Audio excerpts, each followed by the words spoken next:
भारत के मुसलमानों को इस बात का फैसला करना है कि आप कब तक नाम निहाद सेकुलर पार्टियों के झोली में अपना वोट डालेंगे। अरे एक ही समाज है जो बीजेपी के खिलाफ वोट दे रहा है, उसका नाम मुसलमान है।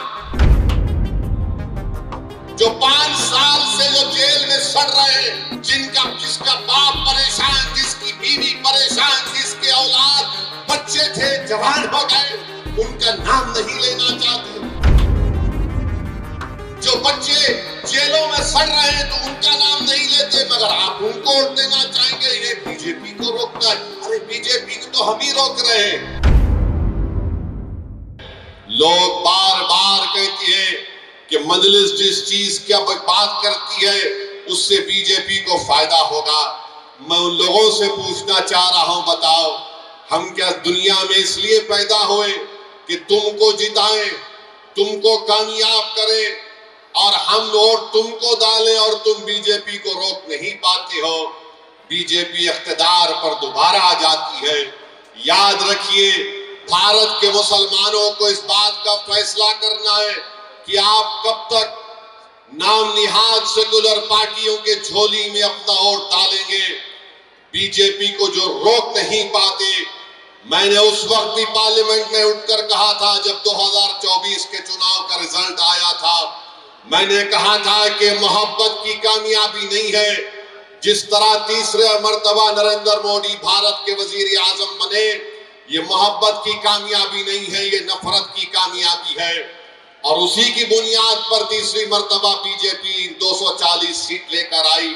मगर सबने कहा कि नहीं, बीजेपी के सीट की तादाद में कमी पैदा हुई है। अरे बताओ हरियाणा कैसे जीत गई बीजेपी, बताओ महाराष्ट्र कैसे जीत गई बीजेपी। हम पुकारते रहे, हम अपने हलफ को सूखा कर लिए, चीख मार मार कर कहते रहे देखो ये हमारा काम नहीं है, हम बीजेपी को रोकना जरूरी है, मगर ये पूरी जिम्मेदारी हम पर क्यों आयद करते हैं। अरे एक ही समाज है जो बीजेपी के खिलाफ वोट दे रहा है, उसका नाम मुसलमान है। बाकी के सब समाज हैं, उनकी अक्सरियत, उनकी मेजॉरिटी बीजेपी को वोट डाल रही है, मगर हमारे गले में सांप डाल दिया गया कि नहीं तुम बीजेपी को रोको। अरे बताओ तुमने हरियाणा में क्यों नहीं रोके बीजेपी को? बताओ दिल्ली में एक भी क्यों नहीं जीता तुम्हारा? तुमने तो मुसलमान को टिकट देना तो दूर की बात, तुम बीजेपी को नहीं रोक पाए। कौन जिम्मेदार है इसका? मेरी बात आप समझिए।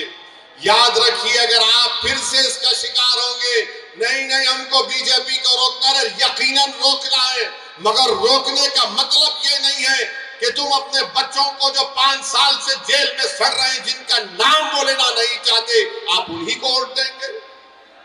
जो 5 साल से जो जेल में सड़ रहे हैं, जिसका बाप परेशान, जिसकी बीवी परेशान, जिसके औलाद बच्चे थे जवान हो गए, उनका नाम नहीं लेना चाहते।